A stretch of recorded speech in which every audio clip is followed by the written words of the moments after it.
Mga eyelash na to, bapa, oy. Pero, nagumba. Lami kinimumba na pinili. Ma. Hindi ka nagpa-eyelash extension. Karon. Nagpaypay.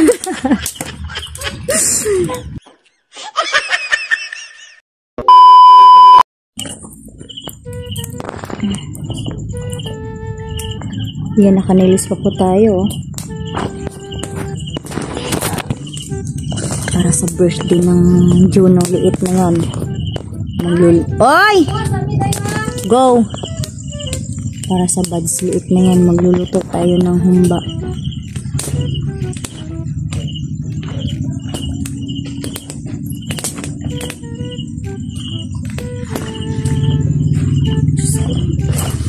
Diyos ko, ang init.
Init.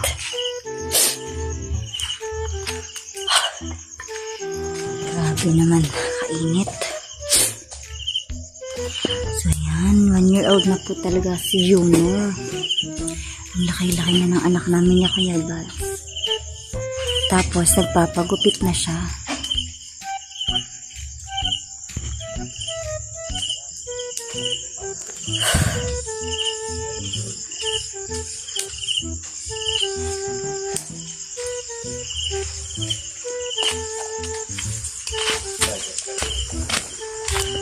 Ako po yung nagluto ng humba kasi po gusto ko po na hands-on ako na mama sa pagluluto.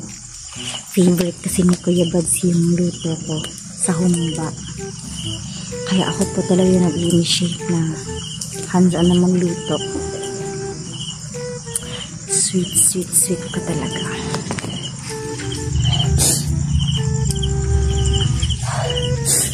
Medyo nakakapagod kasi kakatapos lang po ng exam namin, so supposedly nagpapahinga ako kasi pagod ako. Pagkagaling ko pa lang school, tapos wala na akong pahinga, tapos ayan, ito tayo't nagluluto. Malapit na po yung 1 AM. Tapos eto pa rin tayo, gising pa rin tayo, pero okay lang, anak namin. Anak naman natin yung pinagsisilbihan natin, di ba?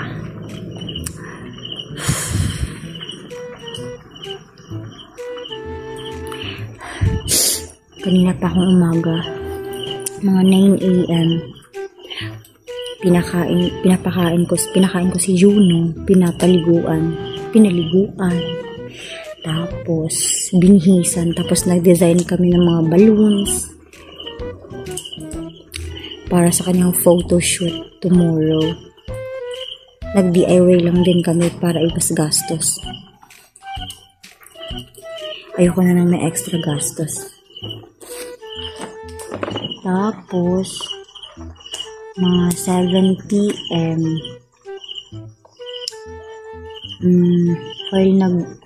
while nagluto ko ng pasta for macaroni, nagvi-videoke ako.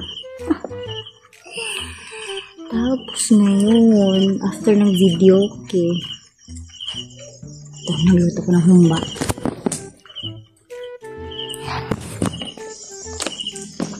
Grabe talaga yung multitasking ko bilang mama ni June.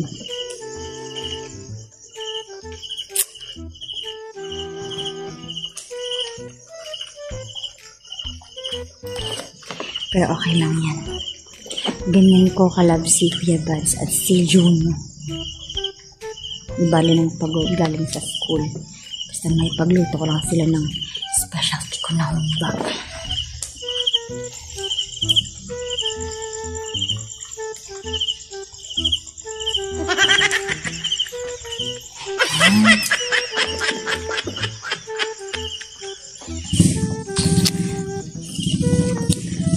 Grabe naman pala, nakakapagod. Hindi naman pwede na u-order ako ng humba sa restaurant or sa karinderya or sa ba yun, ang tawag dun. Hindi pwede na iasa ko lahat ng gastos dun sa pag-u-order ng humba. May mga kamay naman ako para magluto. Kaya ko naman magluto, so why not? Na hindi na ako makagasto, hindi na ako magbabayad. So, ako na lang yung mag-hands-on. Why not ganun na lang? So, ayan. Kahit na matulog ako until 4 AM, kakayanin natin ito, mga karitas. By God's grace, matatapos ko itong 15 kilos na 15 kilos na humba.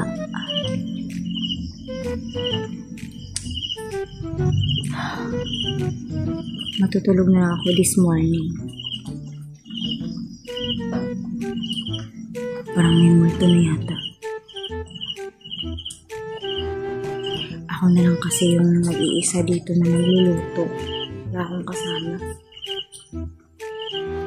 Parang may multo.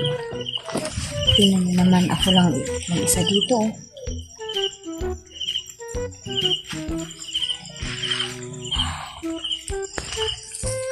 Chika muna tayo, mga marites. Hindi ako nag-o-order, hindi ko nakasanayan na mag-order or magpaluto sa ibang tao kasi hindi naman ako maarte. Ever since na kung sino yung may birthday sa amin, yung mama ko, yung papa ko, si Kuya Buds, ako, or even ako, kung pagdiriwang ko man yung birthday ko, nakaugalian ko na talaga na ako talaga yung hands-on na magluluto ng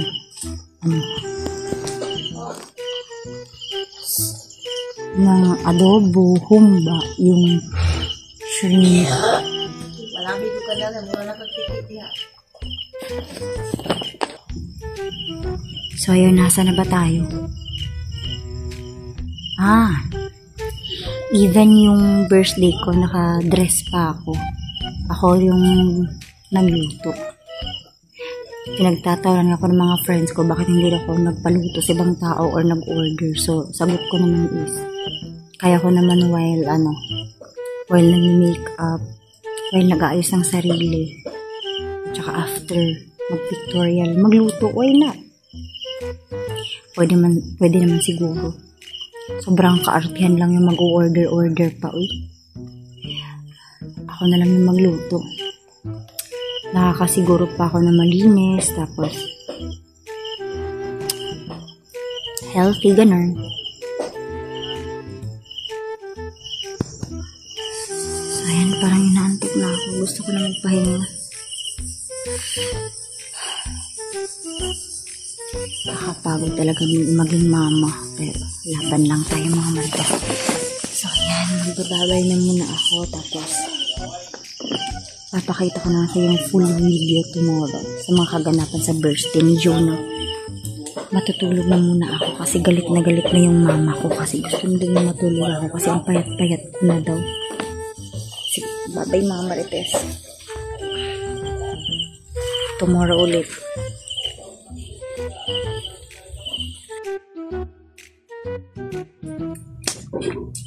Daot man na tong eyelash ani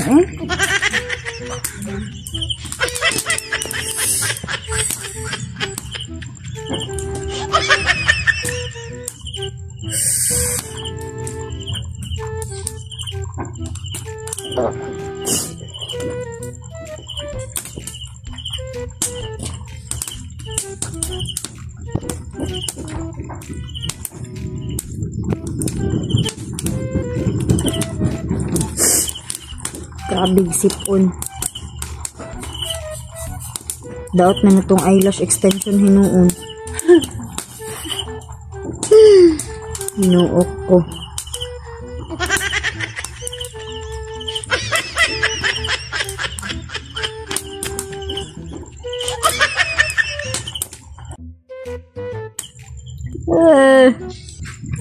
Mga eyelash na to, gapa, oy. Pero, nagumba. Oh. Lami kinimumba ni Kinji. Ma. Hindi ka nagpa-eyelash extension. Karon. Nagpaypay. Ano yung pag-ainon nga, eyelash now, hilak later. Tungkol sa aso. Naluluto po kami ng humba. Kainit aso. Hello. Ano, may silaog siya ba? Diba? Kana. Di. Galing.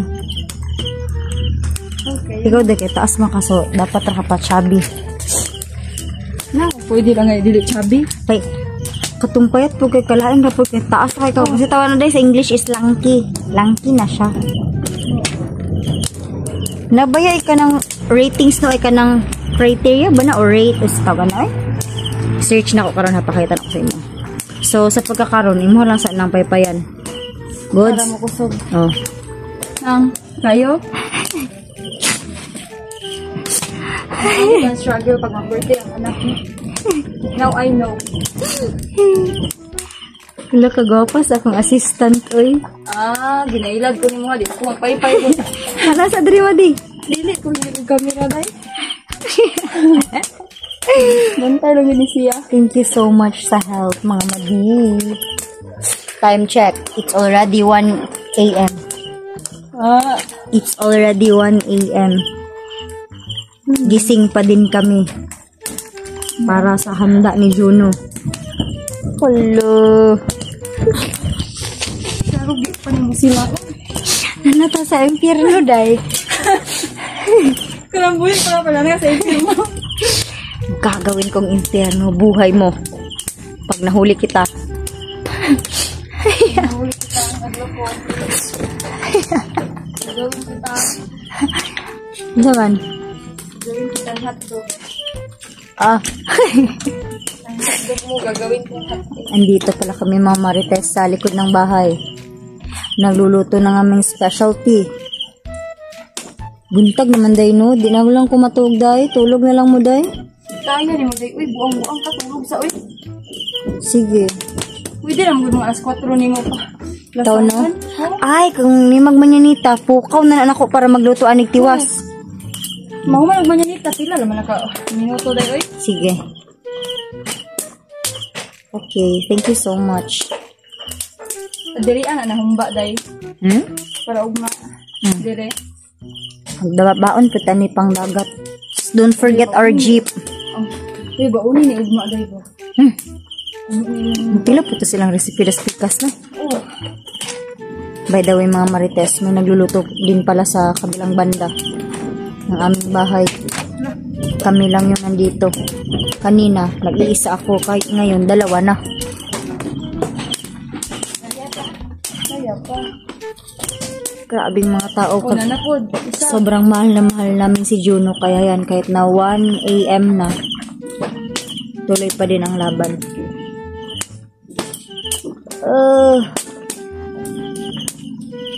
Sabiha, uy. Wala ko na gud iyang konde. Pani. Gani.